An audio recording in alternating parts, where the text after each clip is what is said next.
as per WHO, around 20% of the deaths in children is because of preventable cause. The child was having a lot of diarrhea and vomiting because of some reason. And that was totally preventable. Only if that child was hydrated well. We have seen cases where people will sell their kidney to have the treatment of their children.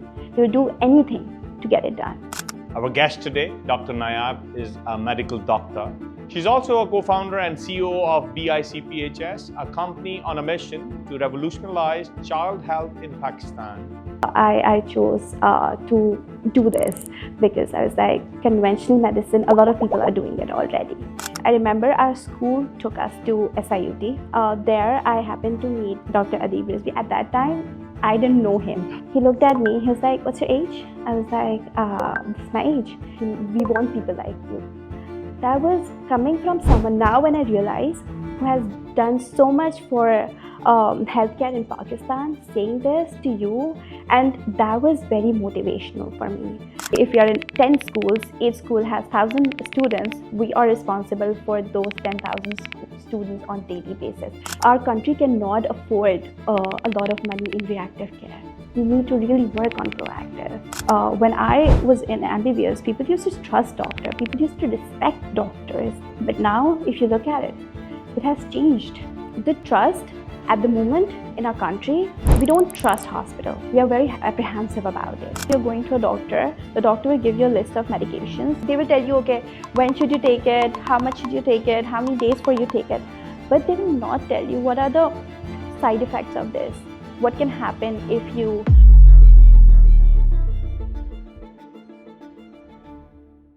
This episode of Podcast for Phoenixes is brought to you by Phoenix Production House. At Phoenix Production House, we believe in one thing, quality. PPH is the place for the 3% who believe in the power of digital disruption. From IP to branding, founder stories to podcast solutions. We turn ideas into assets and assets into impact. Because in today's world, your voice is your value. And at PPH, we make sure that it is heard. Just a little favor, our team works really hard to bring these conversations to you so you can have abundance of value. You can appreciate their efforts by simply liking, sharing, and subscribing to this channel. Thank you so much for your continued support. Dr. Nayab, thank you so much for joining us today. Thank you so much for having me here. What is exactly preventative healthcare measures when it comes to children? The preventive healthcare measure mostly is about acting proactively. Because you see, as per WHO, around 20% of the deaths in children, or I would say like more than that, is because of preventable cause. And we need to really look at that data and try to, drop it down.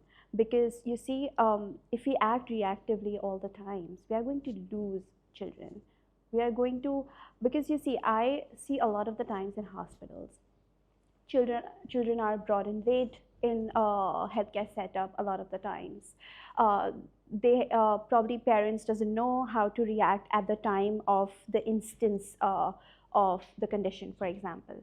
So I think we need to, prevention is basically acting proactively, acting before the symptom hits, before it. So that's what I think the prevention is in children and in general.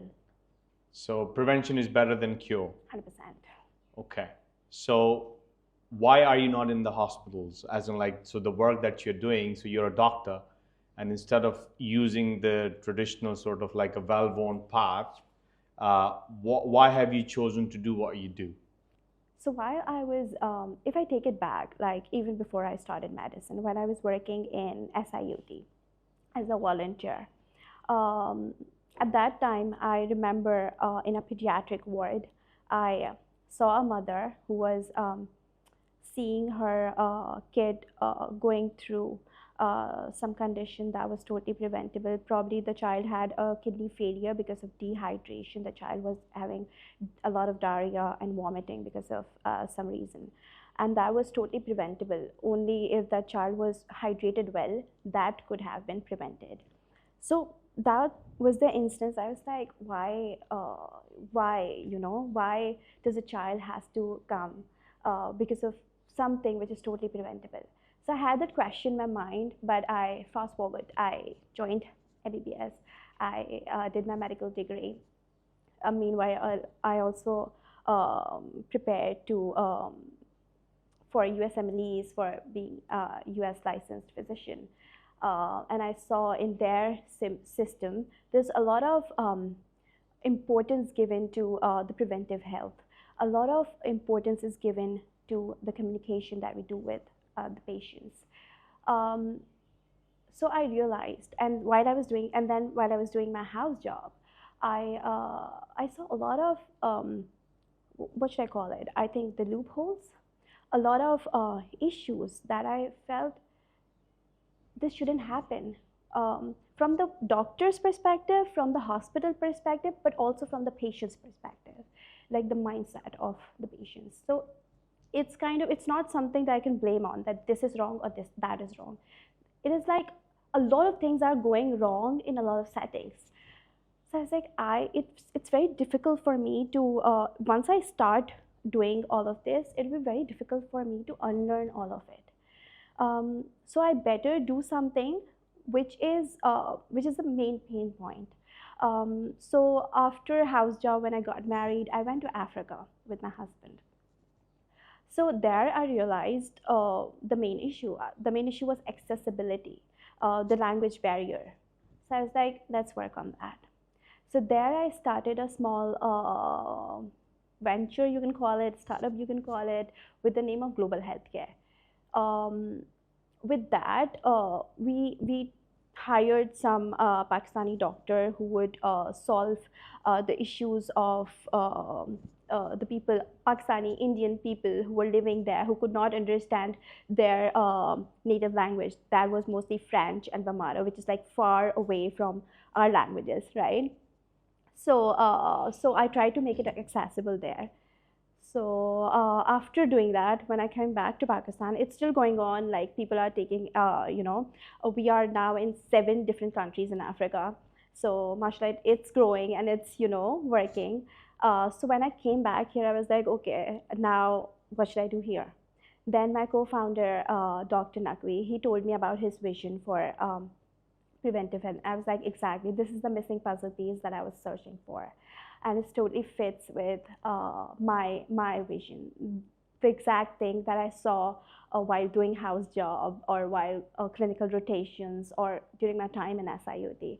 I was like, let's jump into this and work on preventive health, work on something which is the building block, basically, where should this is the place that needs a lot of work. We are working on, for example, making tertiary care hospitals better. For example, we are working on probably telemedicine, which is also good. I mean, I don't see a lot of people working on prevention, and prevention and primary healthcare accessibility is, I think, it's very important. So that's why I chose to do this, because I was like, conventional medicine, a lot of people are doing it already, and so I need to work on something which has not been touched in a way that it should have been.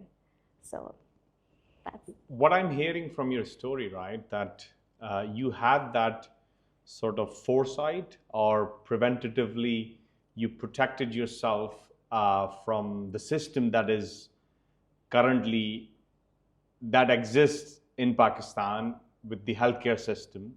That you didn't want to be a part of that particular system, so you just thought that how can I carve out a path which is going to get me into the position which speaks to your soul per se, right? yeah, And that incident with that child who was suffering with yeah, something that could have easily been avoided. exactly, exactly. And I think you mentioned SIUT, right? What is it like? Because this is the institution that's keep coming up in my experiences. I've heard a lot of great things about them. So they seem to be doing something different than everybody else. when it comes to healthcare in Pakistan. What is your take on that sort of like a situation? If I tell you the very reason, apart from my father insisting me to go into medicine, it was Dr. Adib Rizvi. If I tell you, so I was in grade 8. I remember our school took us to SIUT for excursion.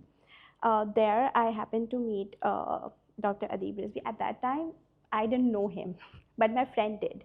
So she was like, okay, let's go to him and let's talk to him. And just like that, because he's this. I was like, okay, right, let's go. I just went in. And then I had one question in my mind about something medical related. And I asked him, I was like, this is my question. Will you please answer this? He looked at me. He was like, what's your age? I was like, this is my age. He was like, that's a very good question for your age. What profession do you want to go into? I was like, my dad wants me to go into medicine. He was like, you should definitely do that. We want people like you.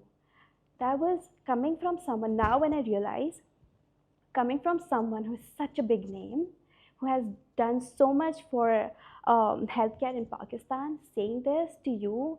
And when I asked for a simple autograph, because I thought he's, something, obviously he is, he also wrote it down on a piece of paper for me, exact same thing that he told me. And that was very motivational for me. And while working as a volunteer there, I saw firsthand they don't charge anyone anything, and they kind of give free healthcare to everyone. That's where I think equity comes in, that healthcare should be for everyone. It shouldn't be because their ideology is mainly that if someone is coming to you in, for example, a good for example, watch, or like good shoes and everything, probably that person is a school teacher and the income is lower, and you charge that person more based on the look that you're seeing. And what if someone who has a business, for example, any kind of business, they might be earning more, but their whole look might not match with their income. You cannot judge anyone based on that. So that was a good ideology to have. So that's why I think from there I also learned that healthcare should be healthcare should have equity in it. It should be for everyone. It should be equal for everyone, no matter where you are, no matter what your social standings are.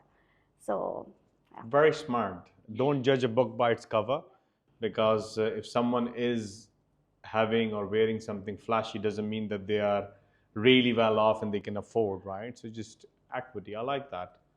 I really like that. So Dr. Adib Rizvi, right? He gave you that whisper, those small little whispers or those little confirmations. Yeah, probably he don't even remember me, but He- but he was very and that's the beauty of it, right? When you think about it. So I'm now connecting it with that, instead of doing preventative or preventive measures or preventive health systems to do with adults or any particular area, you chose children, right? Because at that time, when you guide them or give them these positive, motivational whispers, or the confidence that's needed, it can really do wonders, right? So what has it been like working in this particular, ever since you landed back in Pakistan? uh, I think first I would like to answer that why are we working on children mainly. By the way, healthcare, like preventive healthcare, should be for everyone. It should not just be for children, but we are specifically working on children. Why?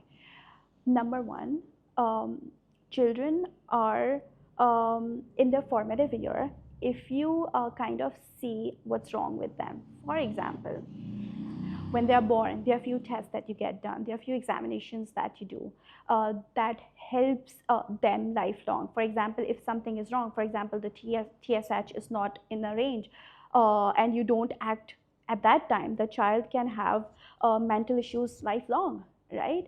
For example, a child is having, for example, lazy eye, one eye is lazy, and you don't act then and there, the child can lose one eye for life, right?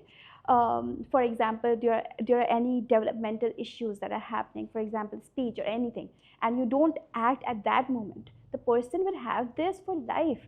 And having something for life, what does it mean? Number one, it means decreased productivity of that individual. Second, It means that a lot of health burden on the government also. For example, if you look at it as that financial burden, um, and then also if that person is having this kind of disease, and it will reduce the productivity of the person and also the society, because obviously that person might have done something that could have helped. So there are a lot of ways to look at it.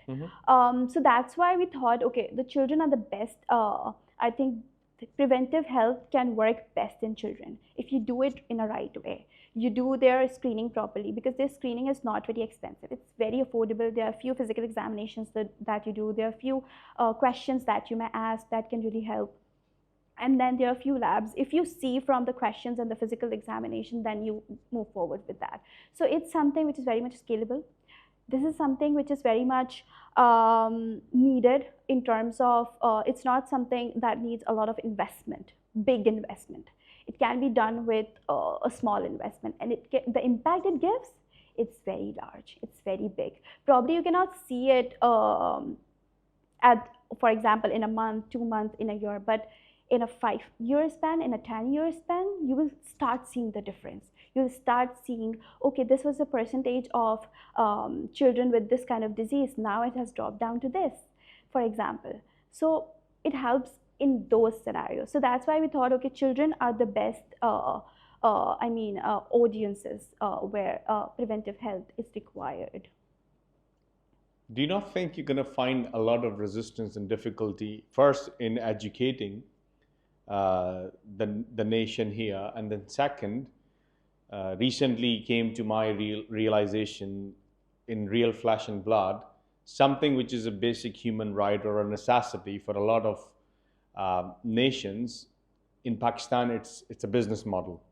So now what you're doing is you're ultimately preventatively, you are intervening before it goes wrong, and then the whole cycle of that money flow is going to be affected. So how do you think people are going to perceive, or what has the learnings been? Right.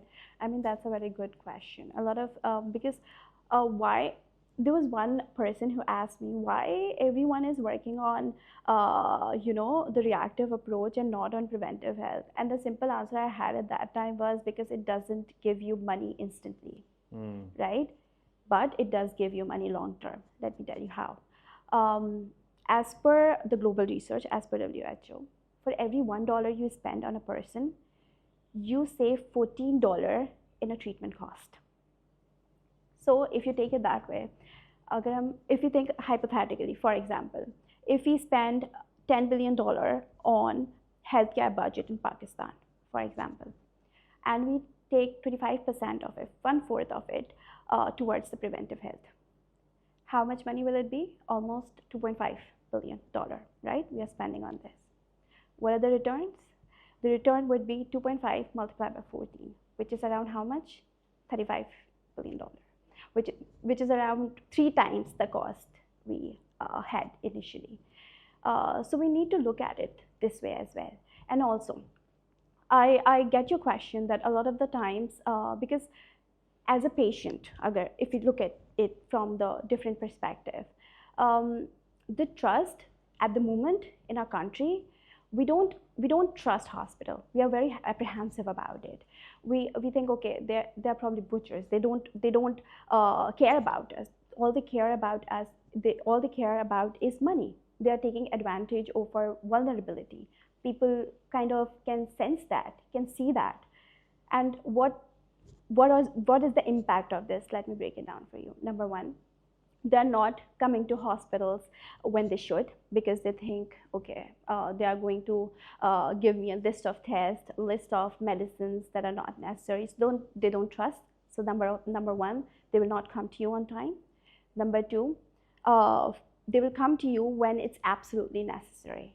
So what that means is they will come to you with a lot of complications that are a lot of our healthcare, a lot of our hospitals cannot deal with. Right? Not equipped to deal with that. So what will happen then? It's going to be very complicated, and obviously, number one, our hospital is not equipped to deal with this. Number two, a lot of the times the frontline staff is also not very well trained to deal with that. because the senior physician most of the time are not someone who is standing in front, right? So their junior doctors or doctors who are not very much experienced are standing there. Um, so what happens then is it increases the cases of malpractice, it increases the cases of hospital death, it increases the cases of hospital readmissions. So it puts hospital in the bad name as well because of this. So if we kind of improve this, if we bring in preventive health, we say like, okay, we will do your preventive health checkups for subsidized rate, for example. So I'm telling you the model in which a hospital can profit from this. So for example, you put a subsidized rate and people started coming in, and you found few problems in, like, for example, 5 people, and you kind of highlighted them to them. They then will kind of trust you more because now see, the things are changing now, because you are acting proactively, so they're trusting you more because at this time they're not distressed, they are in peaceful mind, they can understand what you're saying, they can act on what you're saying. So what it means is they can bring in more families, bring in more patients. So then your acquisition cost of the new patient is also reduced because of word of mouth. Smart. So I mean, you need to look at it this way as well, that we should be doing this in hospitals, in schools, in workplaces. It should be preventive healthcare, should be accessible in any way or form. I mean, that's how I think we can really change the way it is now, especially the trust part, that patients don't trust hospitals and doctors as well. When I was in MBBS, people used to trust doctor. People used to respect doctors. They were seen as something, very noble. But now, if you look at it, it has changed, and has changed because of us a lot of the times, because we are not trained, we are not equipped.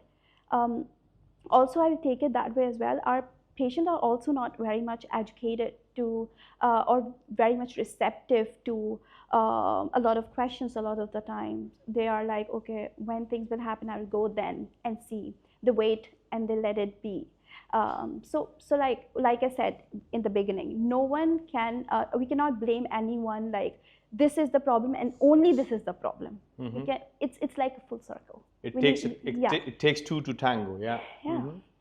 So, one thing that as you were talking, I was thinking about, a friend of mine said, mainly it's driven from the institutions, or per se the administration of the hospital. So he goes, when you think about a doctor, you will find good, bad, and ugly. But when it comes to the administration, you will only find bad and ugly. Right? So again, if you are plugging into a system which hasn't designed for you to do what you want to do, then obviously you need to look at the other variables, which is called creating that problem. Yeah. And in my and I would love to hear your thought on that. I think it is going to have to be driven from policy. So you talked about subsidizing the cost of each visit or build the trust. That has to be driven from the budgetary standpoint, right? And then we need to have the policies to equip people on a basic level to ask the right questions and not to continue on with that blind belief that people used to have, that, oh, Dr. Saab or Dr. Saiba, and they are just they know everything. They are all humans in the end of the day, and they always need that kind of help and instill that. So have you had these kind of conversations with per se policymakers or people who are in these sort of like strong positions to drive this change or initiate this change? I think yes, and the suggestion that I had was that's the reason we have to work on children and give them health literacy in school. Health literacy is very important. We need to tell them, because in those formative years you can equip them with knowledge about themselves. Because a lot of the times, for example, if I am if for example we are giving a consent form to a patient, a lot of times what will happen, if you ask a doctor, they will just sign it, right? They don't know what's in the consent form. They don't know what's going to happen with them in the surgery. They don't know what are the complications. um, this is one example, a very big. Another, if you take a small example, for example, you're going to a doctor, the doctor will give you a list of medications. The doctor will not talk to you. They will tell you, okay, when should you take it, how much should you take it, how many days for you take it, but they will not tell you what are the side effects of this, what can happen if you, for example, if you take it for this long time, um, what is good part, what is bad part, and then the patient decide. What we are doing in our healthcare system at the moment is we are deciding for the patients, and it shouldn't be the case. The patient should be deciding for themselves. But how will that happen? By giving them health education. Currently, they're not health literate. If you ask them questions around this, or you ask them, okay, do you have any questions, or would you like to know about this? They'll be like, no, I'm good. I don't want to know. Why are you telling me? The answer are like this. So I think it's very important that we educate, and educate especially to children and then to adults as well. But I think this should be the talk, that we should bring health literacy in every schools, in every way possible, in any madrasa as well. Like, it should be everywhere. They should know about their rights. They should know, so that they can be better individuals when they grow up. They can make decisions about their body themselves, I think.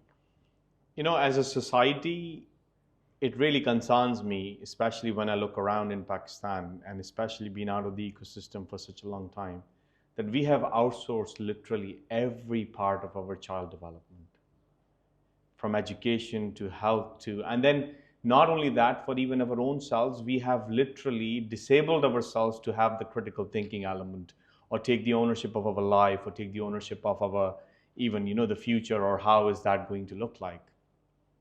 In a way, it's sort of like, cynical, in a way that you trust so much in certain institutes or certain professions, yet you don't trust your neighbor with, like $100 or whatever, right?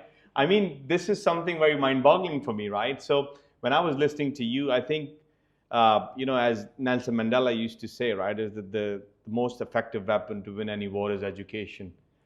Yeah. So educating people about what their rights are, or how to think, or train their brain critically, it's a long haul that you're working on, right?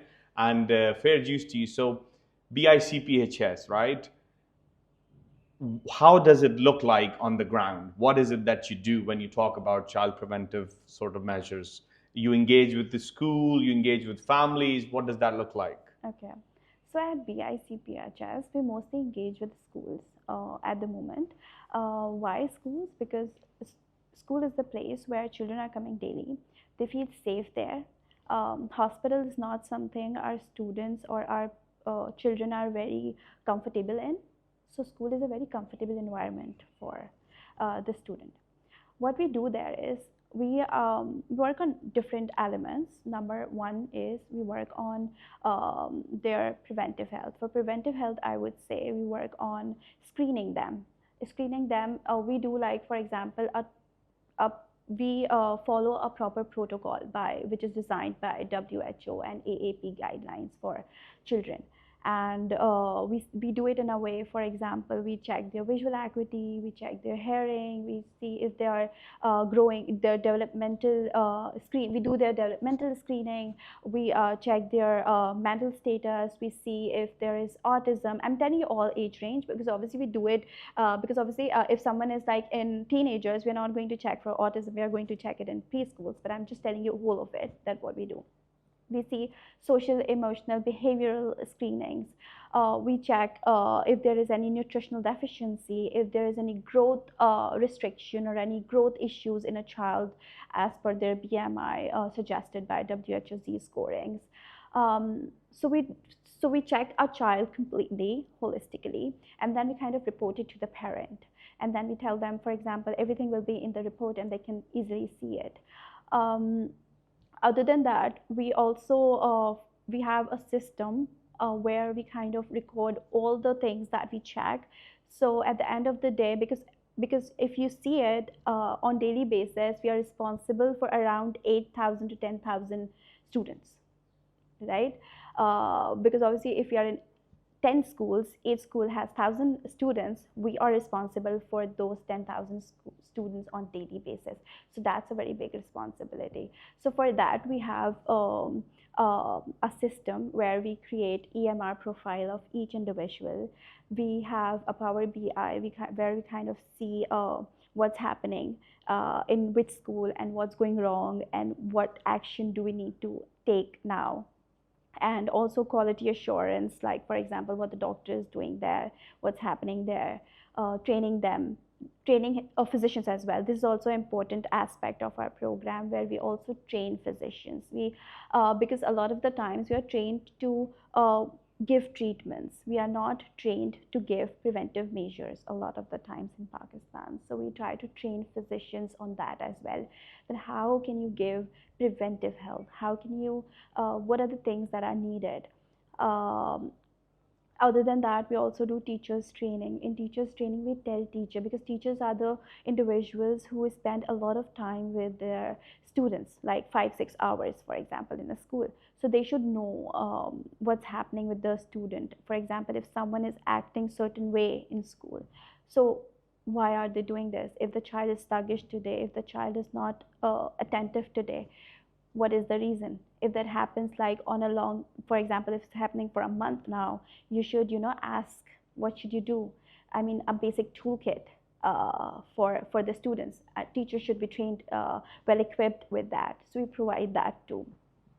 And also again, the health education. So in all the schools that we are in, we have monthly theme. We work on we have a month-long topic on which we work on. We try to reinforce every student, and we work in a way that it's age appropriate. For example, in preschoolers, we talk to them in their tone, in their language, in a way that engages them. And then with adults, we talk adolescent, I mean the teenagers in the secondary sections or like the colleges. We talk to them in a way that they understand. So yeah. So this is like, oh, we are working on different facets, I would say. Screenings, health education, teacher training, and then parental education as well. So we are taking ground up from there. It's very meaningful work, very important. As you were talking about this screening, so recently I became a father once again, and there was a huge gap in me becoming a father. So obviously, when I became a father for the first time, I didn't really look at things the way I look at things now. The experience that, again, so my child was born in Ireland, right? So I went through that entire cycle over there.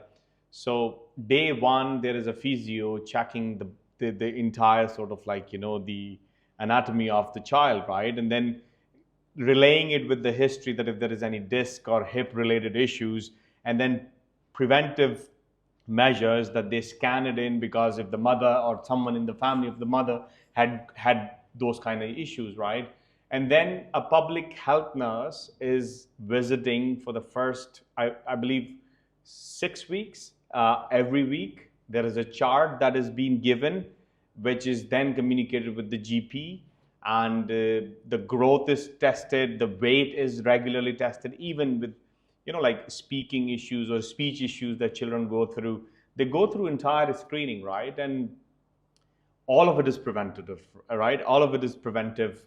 You are taking sort of measures before, right? And you are doing something similar to that, providing at the school. So this is something so wonderful, and for me it's educational, right? Yeah, looking at that, how little things make a world of a difference. Recently I was invited somewhere as a guest speaker, and there was someone from the government.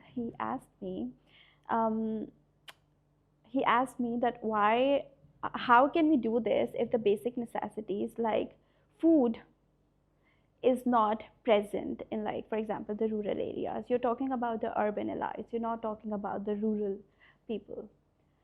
So I think the message I would like to give here is that preventive health is not competing with the food. How? It is putting it on your desk. How? Let me tell you. If you work on preventive health, what does it mean? It means that lesser sick days and more work days, more wages, more money, more food, right?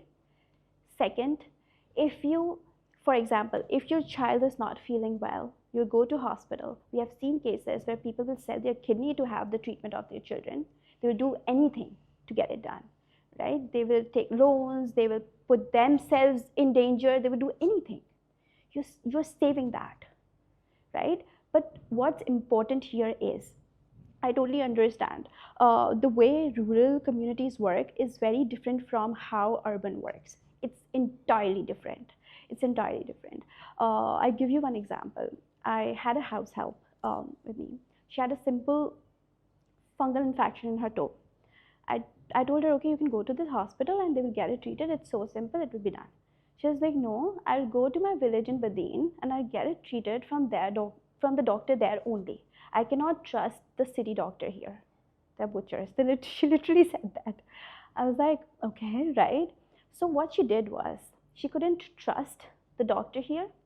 She would spend a lot of money to go there because obviously the transport cost. She would take days off. That could also risk her employment in some places as well, right? Then she'll get treated in the village where we know there are not a lot of facilities available, right? And also we are not sure if the doctor is a doctor or a quack, right? But she trusts that.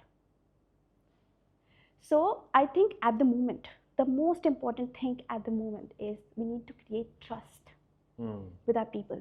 And how do we do that? Number one, we don't have to just go there as someone from outside and giving them, and we think we are giving them, so we feel entitled. Look, we're giving them, and still look at them. They're treating us like this. Why this happens? Because you need to sit with them. You need to understand them. You need to speak their language. You need to give your message in a way that they understand. You need to come to their level, and then talk to them. Let's see, this is what we want to do for you, and then look at it. They will be very happy to accept you, because the problem is trust and acceptance, and we need to bridge that. Once we do that and we tell them that this thing is not competing with this thing, this is entirely different, this is actually kind of facilitating or catalyzing this thing. So I think that's the way we should move forward with this. Instead of taking it as something which is kind of nice to have or kind of luxury, we need to take it as a necessity. Our country cannot afford a lot of money in reactive care. We need to really work on proactive in order to save those, taking a lot of loans and everything. We know what goes on. Like, we really need to work proactively now. Very intelligent thought process. And I think if someone, it's a human behavior, if someone is not in a receptive mode, no matter what you give them, they will never actually accept it, and they will never really trust. So your approach of getting to their level, Yes. the same thing that you're doing with children, if it's an adolescence, you're taking a different approach. If somebody's a child, if somebody's a teenage, it's very important, right? So you need to know that language. Another thing that I just thought of randomly as you were talking about, I was in Riyadh, and Stephen Bartlett was doing one of these investors sort of a session, and he discussed one of his experiences with this former CIA spy, and he was talking about this RICE methodology that is being taught to CIA spies to get into someone's secret life. So he goes as each one of us have 3 lives. So we have a public life, we have a private life, and then we have a secret life. Yeah. Right? And if you want someone to really do, thing that you want them to do, you need to build that trust on that secret life level. So they use this RICE methodology, where R stands for reward, I for ideology, C for coercion, and E for ego. And then he goes that they sequence it out in a way that ideology is the most effective one to get someone to do what you want them to do. So if you are not getting to someone's level, if you are not matching the ideology, and if you're going to fake it, obviously it's going to be But if you really are good at it, and if you get to that ideology, and if you believe the same thing is the most effective, then comes the reward. And then he talks about the ego, that and ego is obviously the healthy part of the ego as well, that if somebody's doing something good, you tell them that they are doing something good. And then the last piece of it is coercion. You want to use threats and you want to use blackmailing or whatever as the last resort. So yeah, so getting to someone's level just triggered that thought. So I just thought to share it here with you. So Dr. Nayab, I have a question here, right? You talked about data, right? And I think it's great because without data or data-driven decision making, we are constantly going to trust on our intuition, which is good. You equally need that. Otherwise, innovation won't happen. Otherwise, we won't dream for things beyond our reach and our sort of resources that are in our control. But using the data in something like that you're doing, so what kind of key trends or learnings have you learned so far that are present in the very fabric of our society? I think through the data that we have accumulated up till now, um, I see a very big trend of vision issues in students. I have seen a lot of nutritional issues in students. Like in some areas, there is a lot of issues of obesity, and then there are some areas where students are mostly underweight, right? And also we have seen a lot of the students have never been tested for color vision blindness as well. So we do that as well. So we found those cases as well. And other than that, we and a lot of mental issues. I would want to go deeply into that and talk to you about the few stories of it, but I think we need to keep it a little confidential as well. But I mean, the cases that we see on the daily basis in schools, it's we cannot even imagine Even that for happening. even for the education, right? Without mentioning any names or disclosing, what kind of issues are we talking about here? See, number one, the most I think the thing that really moved us was a kid who was who was in eighth grade or like seventh grade. That kid wrote a note on a piece of paper and kept it, and his friend got the paper. Um, and that what was written on it was very mind-boggling. It was written, "I'm going to jump out this building today. I don't want to live anymore because no one loves me and I'm good for nothing." That's what was going on for for a person who was in like grade 7. And our psychologist kind of intervened and everything, and we got to the bottom of it. And the problem was that the child was always a possession holder, and for past 2 3 months he was not able to secure the position he was at. So from home he was getting kind of the comments that um, you are good for nothing. I mean, the parent must be, trying to pressurize the kid on it, that why are you not bringing the grades that you were, and why is this happening? So I think it's a very important learning that whenever we see any student who has a steady grade, and then if it suddenly drops, it should be scheduled with a counselor, because there must be anything going on with the student that we need to look at. We have seen students with one morning in assembly, there was a girl who fell down, and teachers and everyone thought probably it's too warm, and because of the weather the child has just fallen down, or probably the child hasn't taken the breakfast, which is very common, and because of that hypoglycemia might have hit, and that's why she had fallen down. Or luckily our school health physician and psychologist both were there at the moment. Our physician did the basic triage, which is done, check the blood, the sugar and everything, and then turned out the child was having a panic attack there. And it was very mind-boggling to think, if our psychologist was not there, if our physician was not there, so the child would have been ignored that probably she didn't take any breakfast, because of that it happened. It's because of the weather. These are the two common things that people comment on, and these are the common reasons as well, by the way. But we need to see that these cases also exist. Beyond that. Beyond that, we need to look beyond that as well.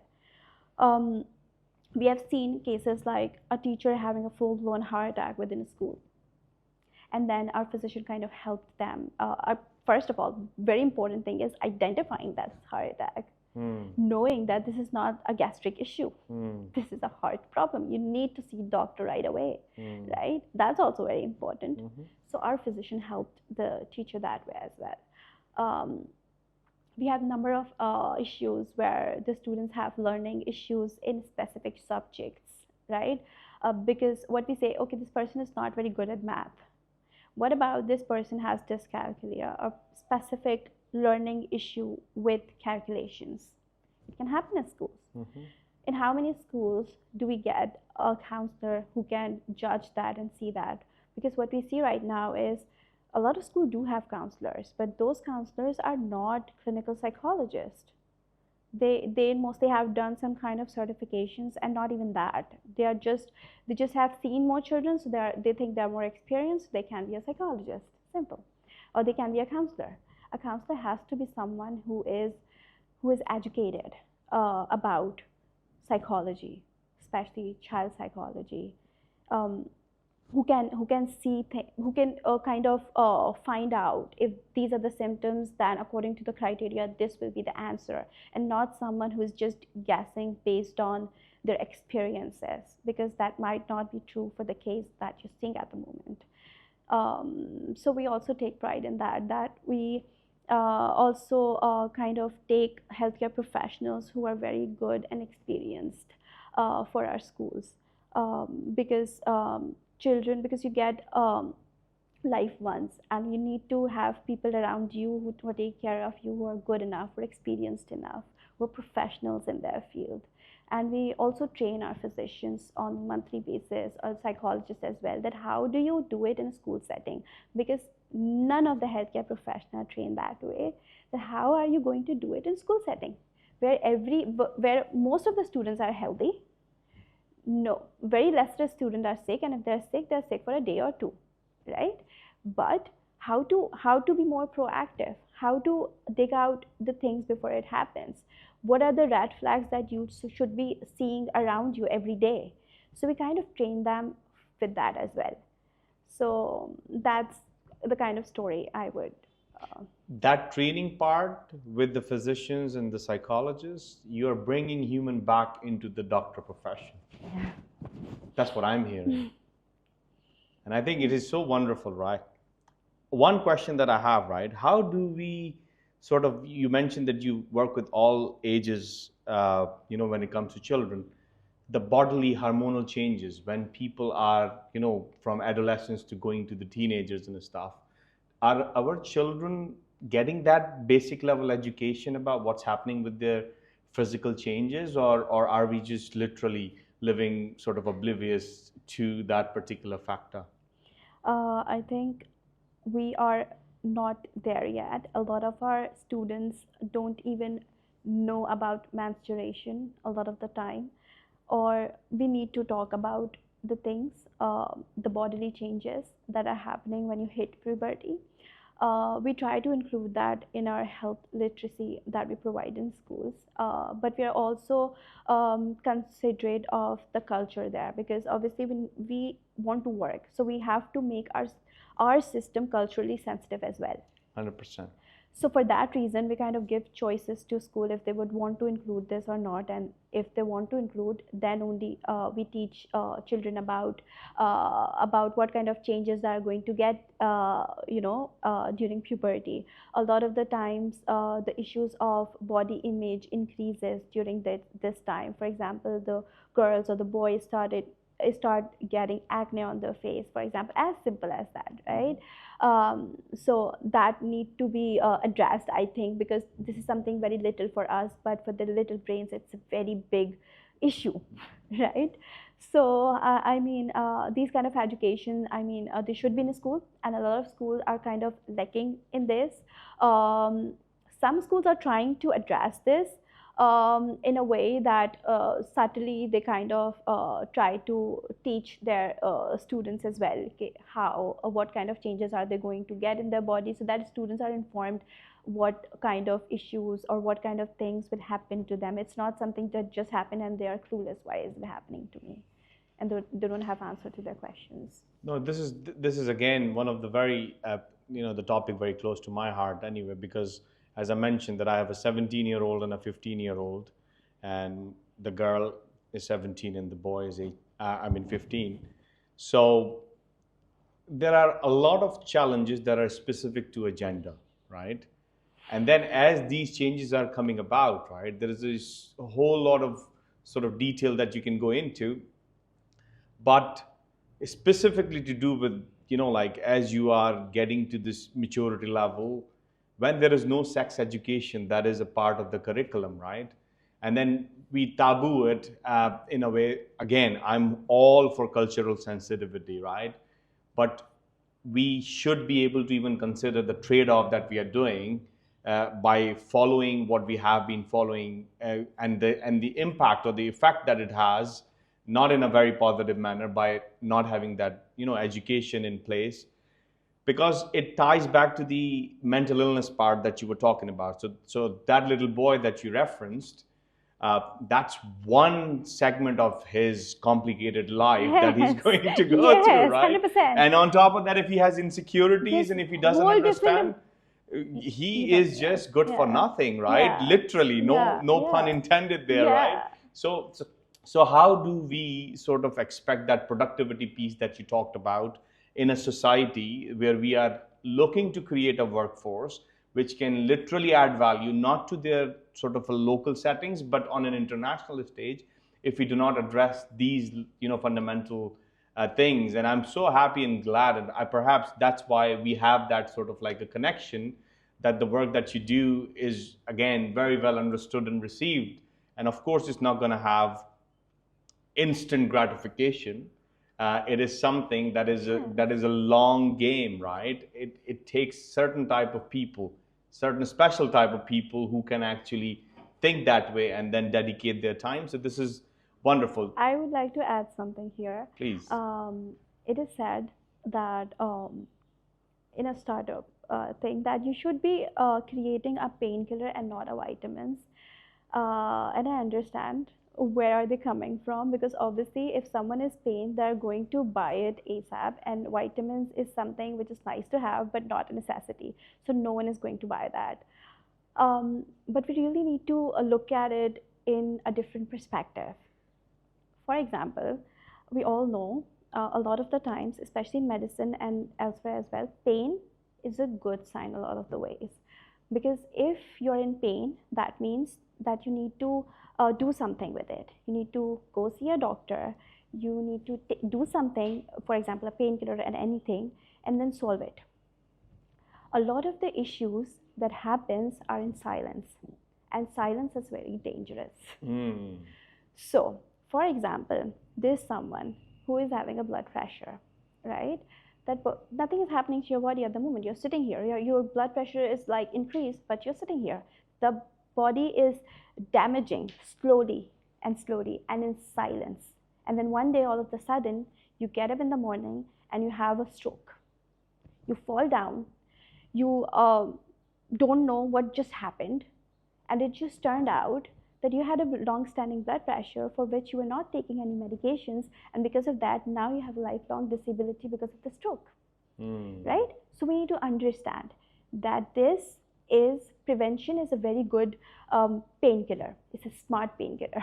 Yes. So we don't have not to to take be it as a mistaken vitamin. for, not to be Yes. mistaken for vitamin. Yes. Rather, it is a painkiller. It's a painkiller. Yes. It's not a vitamin. It's a Yes. painkiller. Yes. And I think this is again, there is a very beautiful quote I came across, which goes as, being broke is difficult, being financially disciplined is difficult, being healthy is difficult, and being sick is difficult. But choose your difficult, right? 100%.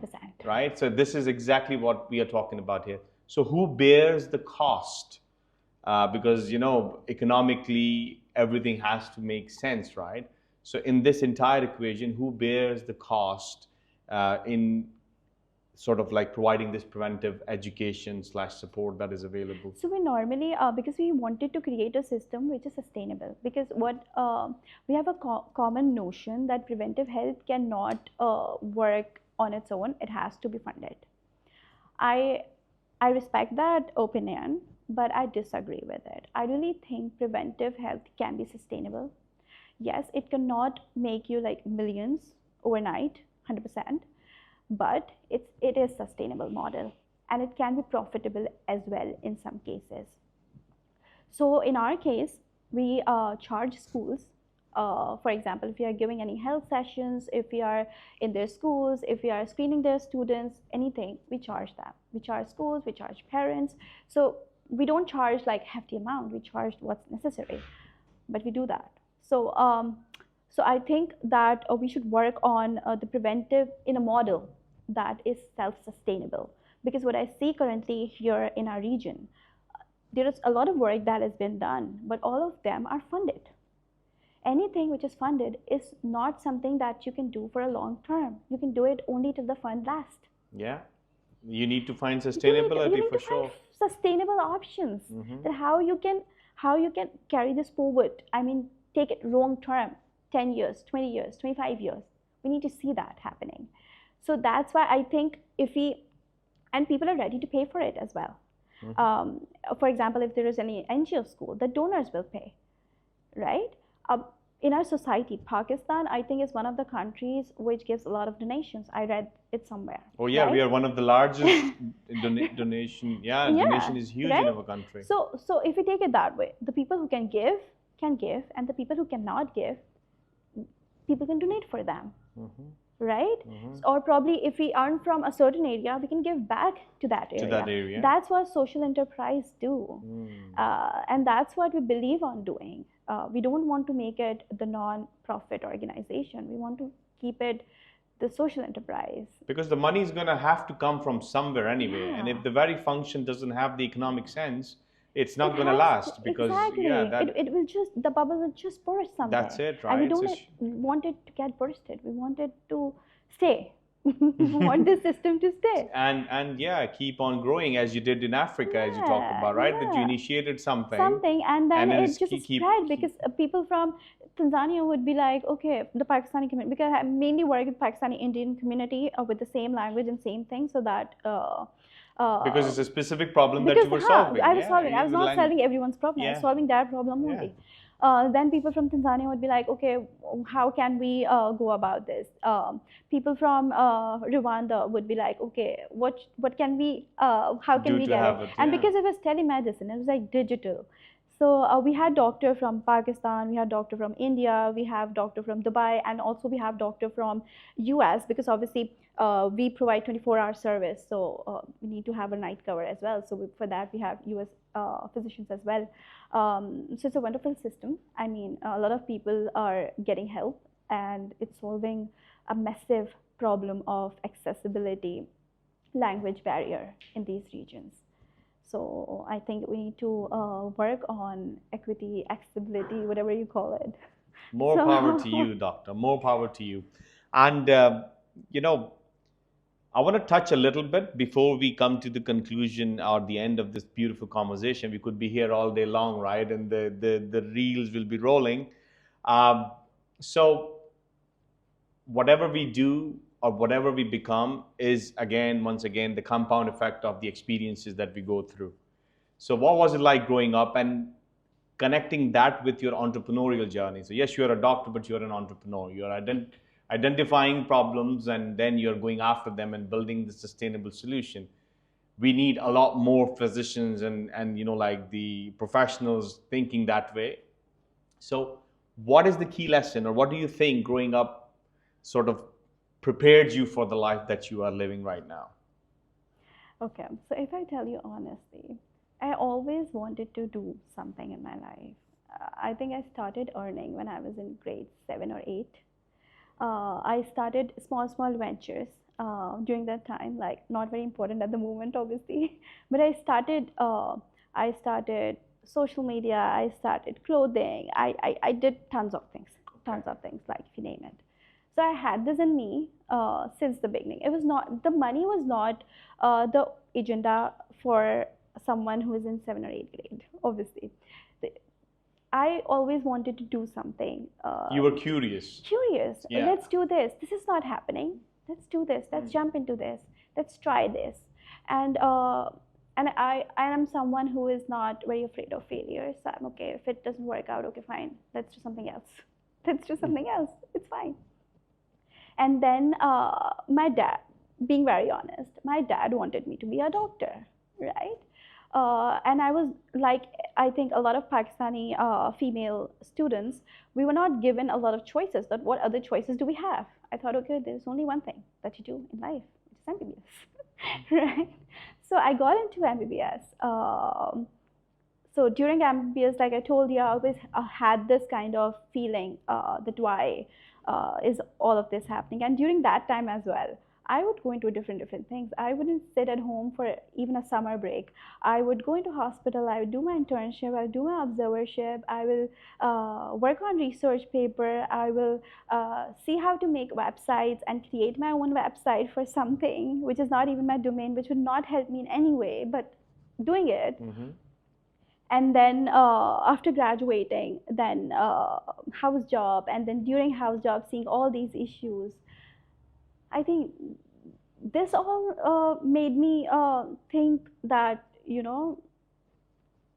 is what I want to do in life, maybe. This is so wonderful as we are coming to the end of the conversation. So with each guest, we ask them that anything that we do here is for the 3% who dare to redefine what's possible. So you are obviously on that track, right? And the last guest said that, you must have a healthy relationship with failure. You must take radical ownership, and you must mitigate your own personal biases, because that can harm you in greater forms, right? And then have a positive energy. So these are the 3-4 things they shared that the people who want to redefine what's possible must have in their tool belt, toolkit, right? In your opinion, what are those 3 things that one must have? I think I would agree with the fact that we should have very good relationship with failures, and that starts from childhood. I think we need to let our kids fail and rise up themselves, and then do something else, right? Other than that, I think that we should be more vigilant about what is going wrong in the society at the moment, and then work towards that. If you're talking about the 3% who is aspiring to become that. I like that. So we really need to see, we really need to think critically. We have to be very observant of our surroundings. What is going on? What are the pain points? A lot of the times I also see, okay, why is this billboard here and why is that billboard there, for example, right? Thinking about different situations. So I think being observant is very important. It's a very important attribute for the 3%. Other than that, I think that if you're observant, don't just observe, act on it as well. Execute it. Don't think a lot. I see it in a lot of people. They have great ideas. They kind of very good at papers as well. They will talk to you about it endlessly. But what's missing is when it comes to actions, taking the first step. So I would say just have a faith, take your first step.